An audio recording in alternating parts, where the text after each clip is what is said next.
இப்ப ஜனநாயக கடமையாற்றுனா வந்து அதுக்காக காங்கிரஸ் வந்து திருப்பி திருப்பி காயப்படுத்தப்படுமா தமிழ்நாட்டில்? அதுதான் நான் சொல்கிறேன். எல்லாருக்குமே வந்து ஆரம்ப காலத்துலேருந்தே காங்கிரஸ் மேலே என்ன ஒரு பார்வை இருக்குன்னா, காங்கிரஸ்காரனா அமைதியாக போயிடுவாங்க, வந்தே மாதரம்னு கத்திட்டு அமைதியாக உட்காந்துருவாங்க. அதுக்கு தான் இன்னைக்கு மரியாதைக்குரிய மாநில தலைவர் அவர்கள் சொல்லியிருக்காங்க, ஒரு வார்த்தை சொல்லியிருக்காங்க. காங்கிரஸ்காரனா சேவாதள தொப்பியை போட்டுக்குவான், அவன் பாட்டுக்கு அமைதியாக இருப்பான், ஆனால் காங்கிரஸை தொட்டா நாங்கள் திருப்பி அடிப்போம் அப்படின்னு ஒரு வார்த்தை அவர் சொல்லியிருக்கேன்னா என்ன காரணம்? அடிக்கிறது இல்லை, காங்கிரஸை பற்றி தவறாக பேசுவதையும் தவறான கருத்துக்களை சித்தரிப்பதையும் அவர்கள் நிறுத்திக் கொள்ள வேண்டும். காங்கிரஸ் கட்சி தான் வந்து ராஜீவ்காந்தி தான் வந்து பஞ்சாயத்து ராஜ் ராஜீவ்காந்தி அவர்கள் தான் வந்து பஞ்சாயத்து ராஜ் சட்டத்தை உருவாக்கி இன்னைக்கு கிராமத்துல வந்து ஒரு இது உருவாகிறதுக்கு காரணமே வந்து திரு ராஜீவ்காந்தி அவர்கள். உள்ளாட்சி தேர்தல்ன்றது இப்போ இந்திய அரசியல்ல இந்திய தேசிய இயக்கம் வந்து காங்கிரஸுக்கான இயக்கம், இந்துத்துவ இயக்கம் பிஜேபிக்கு, தலித்துக்களுக்கு சில இயக்கம் இருக்கு. குறிப்பா தமிழ்நாட்டை பொறுத்த வரைக்கும் இங்க இயக்க அரசியல்ன்றது வந்து திராவிட இயக்க அரசியல். திராவிட இயக்க அரசியல்ல பல பேர் வந்து இருக்காங்க. இந்த உள்ளாட்சி அமைப்புகள்னு நீங்க போகும்போது வந்து இந்திய தேசிய இயக்கமான காங்கிரஸுக்கு, அதுல இருந்து வந்த ஒரு பொலிட்டிக்கல் பார்ட்டி அரசியல் கட்சியான இந்திய தேசிய காங்கிரஸுக்கு உள்ளாட்சி அமைப்புகளை ஏற்படுத்திய வரலாறு இருக்கு, உள்ளாட்சி அமைப்புகளை நடைமுறைப்படுத்திய வரலாறு இருக்கு, கிராம சுயாட்சி உருவாக்கிய வரலாறு காந்தி காலத்துல இருந்தே இருக்கு. ஆக்ஷன் பிளான்ன்றது வந்து இங்க டிஃபர் ஆகுது இல்லை. அதாவது வந்து ஒரு சித்தாந்த போருக்கே வந்து காங்கிரஸுக்கும் வந்து திராவிட கட்சிகளுக்கும் முட்டிக்குமா? ஏன்னா அது வந்து ரொம்ப வயலண்டான ஃபைட்டா சார். ஒரு விஷயம் சார், அதாவது இதை நான் 2 விஷயமா நான் உங்கள்கிட்ட சொல்லணும்னு நினைக்கிறேன். முதல் விஷயம் வந்து உள்ளாட்சிங்கிறது வந்து எப்பயுமே கட்சி பார்த்து யாரும் ஓட்டு போட மாட்டாங்க. இல்ல அததான் மேம் கேக்குறேன். ஏன்னா நீங்க since you are from long terms of like long years of political experience from your young age, இளைஞர் காங்கிரஸ்ல இருந்து மகளிர் அணில இருந்து நீங்க பேரண்ட் பாடி வரைக்கும் வந்திருக்கீங்கன்னா you have a tremendous experience. அதுக்கேற்ற மாதிரி வந்து என்னன்னா உள்ளாட்சி அமைப்புகளை பத்தி உங்களுக்கு தெரியும். அதனால தான் நான் கேட்கறேன். இது வந்து ஒரு குழப்பமான கேள்வி, அதை ரொம்ப எளிமைப்படுத்தி கேட்கணும். 2 விஷயம் சார். ஒன்று வந்து ஓப்பனா நான் சொல்லணும்னா, பேசி பேசி வளர்ந்த கட்சினா திமுக, அதை எதிர்த்து பேசி வளர்ந்த கட்சி அதிமுகனா, இன்னைக்கு அந்த 2 சிண்டிகேட்டையும் காலி பண்ணி ஒரே எலெக்ஷன்ல உருவாகின கட்சி வந்து தாவேகா. ஏன்னா மக்கள் வந்து ஒரு புதுமையை எதிர்பார்த்தாங்க, புதுசா யாராவது வரணும் அப்படின்னு எதிர்பார்த்தாங்க. அந்த ஃப்ரெஷ்ஷா வந்து ஒரு வாய்ப்பை வந்து தாவேகா கொடுத்துருக்காங்க. அந்த தாவேகா வந்து இன்னைக்கு எங்கள்கிட்ட கூட்டணியில் இருக்குது. இது ஒன்று. 2வது, எங்களுக்கு காங்கிரஸ்க்கான பாரம்பரிய வாக்கு வங்கி இருக்கு, சிறுபான்மை வாக்கு வங்கி இருக்கு. அது போக இன்னொரு விஷயம், நான் சொன்னது மாதிரி உள்ளாட்சி தேர்தல் அப்படிங்கிறது அந்தந்த ஊருக்காரங்க லோக்கல் பர்சனாலிட்டியை தான் பார்ப்பாங்க. அவங்க வந்து ஒரு கேண்டிடேட்டையோ ஒரு கட்சியோ ஒரு சின்னத்தையோ பார்க்க மாட்டாங்க. மேக்சிமம் அவங்க பார்க்கறது வந்து எங்க ஊருக்காரனா, எனக்கு நல்லது செய்வானா, நான் போய் கூப்பிட்டா வருவானா, வந்து எனக்கு தண்ணி வரலன்னா உடனே அங்கே வந்து நிற்கணும், அப்படிப்பட்ட ஒரு ஆளுக்கு தான் வாக்களிப்பாங்க. அந்த வகையில் வந்து எங்களுடைய ஆக்ஷன் பிளானை வந்து கூடிய சீக்கிரம் மரியாதைக்குரிய தமிழ்நாடு காங்கிரஸ் கமிட்டி தலைவர் அவர்கள் வகுத்து அதை கொடுப்பாங்க. அதை நாங்கள் கண்டிப்பாக உள்ளாட்சி தேர்தலில் வெற்றி பெறுவதற்கு அடுத்த பிளான் அதுதான். நீங்க சொல்றதை நான் இப்படி புரிஞ்சுக்கிறேன் மேம். தாவேகாக்கு வந்து ஒரு எழுச்சி இருக்கு, ஒரு யூத் ஓட்டுன்றாங்க, அது எழுச்சி, ஒரு எழுச்சி இருக்கு. காங்கிரஸுக்கு வந்து ஒரு அமைப்பு ரீதியான அனுபவம் இருக்கு, ஒரு பெரிய ஆர்கனைசேஷனல் எக்ஸ்பீரியன்ஸ், அமைப்பு ரீதியான வரலாறு இருக்கு. ஸோ இது ரெண்டும் இணையும் போது உள்ளாட்சி தேர்தலில் ஆக்சுவலி வந்து எலெக்ஷனுக்கு முன்னாடி கூட்டணியில் அங்கம் வகிக்கணும் அப்படின்னு நினைக்கும் போதே இதுதான் வந்து எல்லாருடைய பார்வையாக இருந்தது. அவங்க வந்து புதியவர்கள், அவங்களுக்கு ஒரு எழுச்சி இருக்கு, மக்கள் அவங்க வரணும்னு விரும்புகிறாங்க. ஆனால் வந்து அவங்களுக்கு எக்ஸ்பீரியன்ஸ் இல்லை. ஸோ காங்கிரஸோட எக்ஸ்பீரியன்ஸ் அவங்களுக்கு சப்போர்ட் பண்ணும் அப்படிங்கிறது தான் ஆரம்பத்தில் எல்லாரும் எதிர்பார்த்த ஒரு விஷயமா இருந்துச்சு. அதை நாங்கள் உள்ளாட்சி தேர்தலில் அப்ளை பண்ணி கண்டிப்பாக 100% வந்து ஜெயிக்கிறதுக்கான. அதான் அந்த இடத்துல வந்து இப்போ ஏற்கனவே வந்து இந்த ஆட்சி அமைஞ்சதால, நீங்கள் இந்த ஆட்சி அமைஞ்சதால ஏற்கனவே காங்கிரஸ் மேலே கடுங்கோபம் இருக்கு. யாருக்குன்னா திமுகவுக்கு, அதிமுகவுக்கு, எல்லா திராவிட கட்சிகளுக்கும். ஏன்னா காங்கிரஸ் தான் இதை பண்ணிடுச்சு. சப்போஸ் வந்து காங்கிரஸ் வந்து ஃப்ரண்ட் லைன்ல இல்லைன்னா அவங்க ஏடிஎம்கே கூட வந்து தாவேகா வந்து அலையன்ஸ் போயிருப்பாங்க. ஸோ தமிழ்நாட்டில் வந்து திராவிட அரசியலுக்கு ரொம்ப காலமாகவே எதிர் அரசியலில் சைலண்டாக இருந்தது காங்கிரஸ் தான். ஏன்னா இந்திய தேசிய காங்கிரஸுக்கும் பார்த்தா காங்கிரஸ் வந்து ஃபர்ஸ்ட் ஸ்டெப் வச்சது தான் தப்புன்னு இன்னைக்கு திமுக கோவமா இருக்குன்னா, 2 மிகப்பெரிய மாற்று தத்துவங்களை கொண்ட இரு கட்சி வந்து திமுக அதிமுக. விஜய் வந்து அவர்கள் ஆட்சி அமைக்க கூடாதுங்கிறதுக்காக அவங்க 2 பேரும் கூட்டணியில சேரணும்னு ட்ரை பண்ணாங்களே, அது மட்டும் தப்பு இல்லையா? அது நியாயம் தானே? அவங்களுக்கு ஒரே ஐடியாலஜி மேடம். அவங்களுக்கு வந்து திராவிடம்ன்றது ஒரே ஐடியாலஜி. திராவிடம்ங்கிற ஒரே ஐடியாலஜியா இருந்தாலும் காலம்புற திமுக அதிமுக எதிர்கட்சியா தானே இருந்துச்சு. ஜெயலலிதா கலைஞர் போட்டியில தானே எப்பயுமே இருந்தாங்க. அப்படிங்கும்போது சடனா அவங்க வந்து அவங்க 2 பேரும் ஒண்ணு சேர்ந்தா மக்களை முட்டாளாக்குற விஷயம் தானே அது. ம், ம். கண்டிப்பா, கண்டிப்பா. ம். ஸோ பஞ்சாயத்து தேர்தல்ல ஒரு நல்ல ரிசல்ட்டை வந்து கண்டிப்பா ஒரு நல்ல எதிர்பார்க்கலாம். ரிசல்ட் எதிர்பார்க்கலாம். அடுத்த இலக்காக வந்து வரும் நாடாளுமன்ற தேர்தலில் எங்களுடைய ராகுல் காந்தி அவர்கள் பிரதமர் ஆகணும். அதற்கான உழைப்பை ஒவ்வொரு காங்கிரஸ்காரர்களும் போடுவோம். அதுல எந்த ம். விதமான சந்தேகமுமே கிடையாது.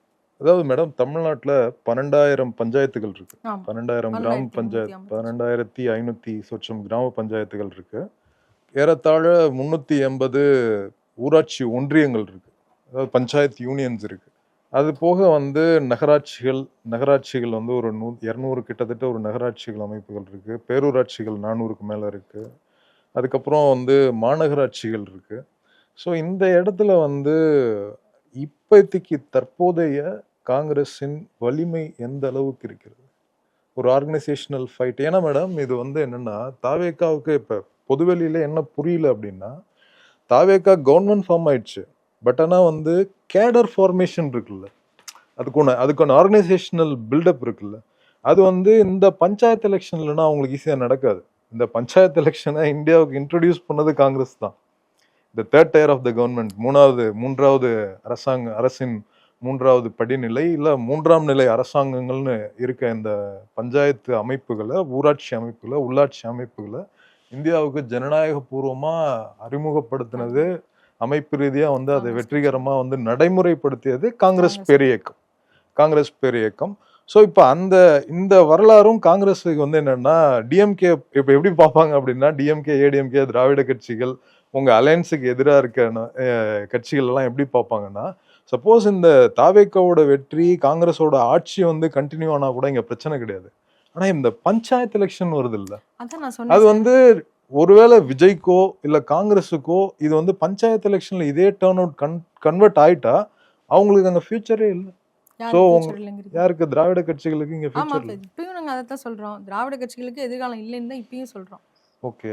திராவிட கட்சிகளுக்கு எதிர்காலம் இல்லைங்கிறதா எங்களுடைய நிலைப்பாடே அதுதான். அதனாலதான் நான் சொன்னது மாதிரி உள்ளாட்சி தேர்தல்ல நீங்க சொன்னீங்க இல்லையா, காடர்ஸ் வந்து கீழ் லெவல்ல வந்து அவங்களுக்கு காடர்ஸ் வந்து இன்னும் இல்லை, இன்னும் வந்து ஒரு அமைப்பு ரீதியா அவங்க வந்து வலுவாகலை. ஆனா எங்களுக்கு வந்து அமைப்பு ரீதியாக பூத் கமிட்டி போட்டிருக்கோம், கிராம கமிட்டி தலைவர்கள் இருக்காங்க, எல்லா இடத்துலையும் வந்து காங்கிரஸ்காரர்கள் இருக்கிறாங்க. ஸோ அவங்க வந்து இந்த கூட்டணியில அவங்க வரும்போது தாவேகாவையும் இணைத்து இந்த உள்ளாட்சி தேர்தலை சந்திப்பதற்கான எல்லா வேலைகளையும் அவங்க பார்க்கறதுக்கான வாய்ப்பு இருக்கு. அது ஒரு விஷயம். 2வது விஷயம், நான் சொன்னது மாதிரி எப்பயுமே உள்ளாட்சி தேர்தல்ங்கிறது உள்ளூர்காரனா அவன் நமக்கு தேவையான நேரத்தில் தேவையான விஷயத்த செய்து கொடுப்பாராங்கிறத பார்த்து தான் மக்கள் வாக்களிப்பாங்களே தவிர நம்ம மற்ற எலெக்ஷன்ஸ் மாதிரி கிடையாது உள்ளாட்சி தேர்தல். அதனால அந்த வகையில வந்து கண்டிப்பாக வரக்கூடிய உள்ளாட்சி தேர்தலில் பார்த்தீங்கன்னா காங்கிரஸினுடைய அமைப்பும் தாவேகாவினுடைய எழுச்சியும் சேர்ந்து வந்து வெற்றி வாய்ப்பை ஏற்படுத்தி கொடுக்கும். இப்போ தமிழ்நாட்டில் இந்த உள்ளாட்சி அமைப்புகளுக்கு வந்து ராஜீவ்காந்தியோட வந்து நெருக்கமாக பயணித்தவர் வந்து மணிசங்கர் ஐயர். மணிசங்கர் ஐயர் இதோட ஃபார்முலேஷன்ஸ்லாம் ரெடி பண்ணி ராஜீவ்காந்திகிட்ட கொடுத்தாரு. அவர் இருக்கும்போது அதை வந்து பில்லை வந்து பாஸ் பண்ண முடியல. அதுக்கப்புறம் பண்ணிட்டாங்க. அதுக்கப்புறம் காங்கிரஸ் கவர்மெண்ட் தான் அதை பண்ணிச்சு. இப்போ வந்து காங்கிரஸ் கட்சியில் இருக்க தலைமைகள் வந்து இப்போ குறிப்பாக வந்து ப. சிதம்பரம் அவர்கள் பேசினார்னா அப்படின்னா, மேனாள் நிதியமைச்சர் ப. சிதம்பரம் பேசினார்னா, அது வந்து பல தரப்பட்ட மக்களுக்கு வந்து என்னென்னா இனிமையாக இருக்கும். அது வந்து பேராசிரியர்களாக இருக்கட்டும், ப்ரொஃபஸர்ஸாக இருக்கட்டும், இல்லை வந்து ஒரு சாதாரண அந்த இடத்துல வந்து காய்கறி கடை போட்டிருக்கவங்களா இருக்கட்டும், இல்லை பழக்கடை போட்டிருக்கவங்களா இருக்கட்டும், அங்கே இருக்கின்ற அரசியல்வாதிகளாக இருக்கட்டும், காங்கிரஸ் அரசியல்வாதிகளாக இருக்கட்டும், ஸோ படித்த மக்களிடமிருந்து படிக்காத பாமர மக்கள் வரைக்கும் அவரோட பேச்சுக்குன்னு வந்து ஒரு ஒரு ஒரு மரியாதை, அந்த மரியாதை வந்து காங்கிரஸ்காரடைய. இப்போ சமீபத்தில் கூட மாணிக்கம் தாகூர் அவர்கள் வந்து தமிழ்நாடு காங்கிரஸ் கமிட்டியின் தலைவர், மரியாதைக்குரிய மாணிக்கம் தாகூர் அவர்கள், காங்கிரஸ்காரர்கள் மரியாதையானவர்கள். காங்கிரஸ்காரர்கள் வந்து எப்பயுமே ஊரில் எளிமையானவர்கள், மரியாதையானவர்கள். இப்போ அந்த மாதிரியான ஒரு லீடர்ஷிப் வந்து என்னன்னா சோஷியல் மீடியாவில், மெயின் ஸ்ட்ரீம் மீடியாவில் தமிழ்நாட்டில் அதிகமாக பார்க்க முடியாததுக்கு காரணம் என்ன? ஒரு இலக்கிய வறட்சி. நீங்க சொன்னது எல்லாம் நான் ஏற்றுக்கிறேன். காங்கிரஸ் கட்சியை பொறுத்த வரைக்கும் நிறைய செஞ்சுருக்கோம், நிறைய பில்லை கொண்டு வர முற்பட்டிருக்கோம். ஆனால் அதை வந்து அதுக்கப்புறம் அந்த கவர்மெண்ட் வந்து அதை நிறைவேற்றிட்டு அவர்கள் செய்ததாகவே பேரை, இப்போ நம்ம 100 நாள் வேலை வாய்ப்பு திட்டம் எடுத்துக்கோங்க, அதை கொண்டு வந்தது காங்கிரஸினுடைய ஆட்சி. அதனால எத்தனையோ கிராமத்துடைய வாழ்வாதாரமே இன்னைக்கு 100 நாள் வேலை வாய்ப்பு நம்பி தான் இருக்கு. அதை இன்னைக்கு விபிஜி ராம்ஜின்னு என்னமோ பேரெல்லாம் மாற்றி 125 நாளாக்கி அதெல்லாம் பண்ணியிருக்காங்க. பட் அது மக்கள் மனசுல நிற்காது. இந்த திட்டத்தை யார் கொண்டு வந்தா அப்படின்னு கேட்டால் காங்கிரஸ் கொண்டு வந்துச்சுங்கிறது ஒவ்வொரு கிராமப்புறவாசிகளுடைய மனசுலையும் இருக்கும். ஸோ அதெல்லாம் தான் வந்து கிராமத்தில் எங்களுக்கு அடித்தட்டாக இருக்கும். இது ஒரு விஷயம். ரெண்டாவது விஷயம், காங்கிரஸ்காரர்களுடைய ஒரு மிகப்பெரிய பலவீனமே செய்ததை சொல்லாதது தான். நாங்க பண்ண மிகப்பெரிய அந்த பேச்சு திறமை. அதுதான் நான் கேக்குறேன். செய்யாததை கூட நாங்க இதை செஞ்சோம் அதை செஞ்சோம்னு சொல்லிக்கிற கூடிய கட்சிகள் மத்தியில் நிறைய விஷயங்களை செய்தும் அதை வந்து சோசியல் மீடியால வெளியில எடுத்துட்டு வராததுதான் நாங்க பண்ண தப்பு. அதற்கான தண்டனை தான் நாங்க அனுபவிச்சிருக்கோம். இனிமே அந்த தப்பு பண்ண மாட்டோம். இனிமே நிறைய இளைஞர்கள் இருக்கிறாங்க, நிறைய பேர் இனிமே சோசியல் மீடியால செய்யக்கூடிய ஒவ்வொரு விஷயத்தையும் வெளியில எடுத்து சொல்லக்கூடிய அளவுக்கு வந்து இன்னைக்கு காங்கிரஸ்லயும் சோசியல் மீடியால நிறைய பேர் வந்துட்டாங்க. இனி அது நடக்கும், தொடர்ந்து நடக்கும். அதே மாதிரி நீங்க மரியாதைக்குரிய மேனாள் நிதியமைச்சர் திரு ப சிதம்பரம் அவர்களை பற்றி கேட்டீங்க. அவங்களுடைய பேச்சுங்கிறது வந்து நீங்க சொன்னது மாதிரி ஒரு பாமர மக்கள்ல இருந்து படித்த மக்கள் வரைக்கும் புரியக்கூடியதா இருக்கும். ஒரு பெரிய எக்கனாமிஸ்ட் அவரோட பேச்சை கேட்டாலும் அதற்குரிய அந்த புள்ளி விவரத்தோட பேசுவாரு.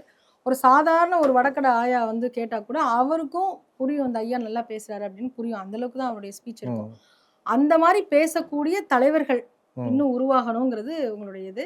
அது மாதிரி பேசக்கூடிய நான் எதுக்காக அதை கேட்குறேன் அப்படின்னா, இப்போ டாக்டர் மன்மோகன் சிங் அப்படின்னா அவர் வந்து IMF பன்னாட்டு நிதி நிறுவனம், அதுக்கப்புறம் வேர்ல்ட் ட்ரேட் ஆர்கனைசேஷன் உலக வர்த்தக மையம், அதுக்கப்புறம் வந்து நியூ டெல்லி, அதுக்கப்புறம் வந்து இந்தியன் பார்லிமெண்ட், இந்த கனெக்ஷன்லேயே இருக்க ஒரு லீடர்ஷிப். ஆனால் பி சிதம்பரம் அப்படின்ற ஒரு பேரலான ஒரு காங்கிரஸ் லீடர்ஷிப் வந்து எப்படின்னா, சிவகங்கைக்குள்ளார கானாடு காத்தான்லேருந்து சிவகங்கை வருமே, அதுக்கப்புறம் வந்து தமிழ்நாடு காங்கிரஸ் கமிட்டி, அதுக்கப்புறம் நியூ டெல்லி, அதுக்கப்புறம் வந்து வேர்ல்ட் பேங்க், IMF, இது எல்லா மட்டத்திலையும் பேசக்கூடிய ஒரு தலைமை. ஸோ இந்த மாதிரியான தலைமைகளை அடுத்த தலைமுறைக்கு வளர்த்தெடுக்க காங்கிரஸ் கட்சி எந்த அளவுக்கு ஆன்மீக ரீதியாக, அதாவது ஒரு ஸ்பிரிச்சுவல், ஆன்மீகம்னா ஒரு ஸ்பிரிச்சுவலாக காங்கிரஸ் கட்சி இருப்பதா பார்க்குறீங்களா? கண்டிப்பா இருக்கு சார். காங்கிரஸ் கட்சி வந்து நீங்க சொன்ன மாதிரி ஸ்பிரிச்சுவலா ஆன்மாவிலிருந்து ஒவ்வொருத்தரும் நான் காங்கிரஸ் பிளட்டு, நான் காங்கிரஸ்காரங்கிற உணர்வு இருக்கிறதுனால தான் ஆட்சியில் இத்தனை வருஷம் இல்லாததுனால கூட இன்னைக்கு இவ்வளோ காங்கிரஸ்காரர்கள் இந்த கட்சியில பற்றோட இருக்காங்க. இன்னைக்கு வந்து எந்த மாநில தலைவர் பதவி ஏற்றாலும் காங்கிரஸ்காரங்க இவ்வளோ பேர் இருக்கீங்களா அப்படின்னு கேட்குற அளவுக்கு இவ்வளோ கூட்டம் எங்கேருந்து வந்துச்சு, யாருக்கு டிக்கெட் போட்டு கொடுத்தாங்க, எல்லாரும் உணர்வோட அவங்கவுங்க ஊர்ல இருந்து கிளம்பி தானே வந்தாங்க. அந்த உணர்வோடு தான் ஒவ்வொரு காங்கிரஸ்காரங்களும் இருக்காங்க. நீங்க சொன்ன மாதிரி அந்த மாதிரி பேச்சு திறமை உள்ள தலைவர்களை பார்த்து பின்பற்றி அவர்களுடைய பேச்சை வந்து கற்றுக்கொண்டு அவர்கள் வழியிலே பேசுவதற்கு இன்னும் நிறைய இளம் தலைமுறைகளை உருவாக்க வேண்டும். அதுதான் காங்கிரஸோடைய வேலையாக இனிமேல் இருக்கும். ஏன்னா இனிமேல் உள்ள காலம் வந்து IT காலம், சோசியல் மீடியா காலம். ஸோ அதை வந்து நாங்க பண்ணணும். அதை நாங்க இனிமே பண்ணுவோம். ஓகே மேடம், உங்க கருத்துக்களுக்கு பயந்ததுக்கு ரொம்ப நன்றி.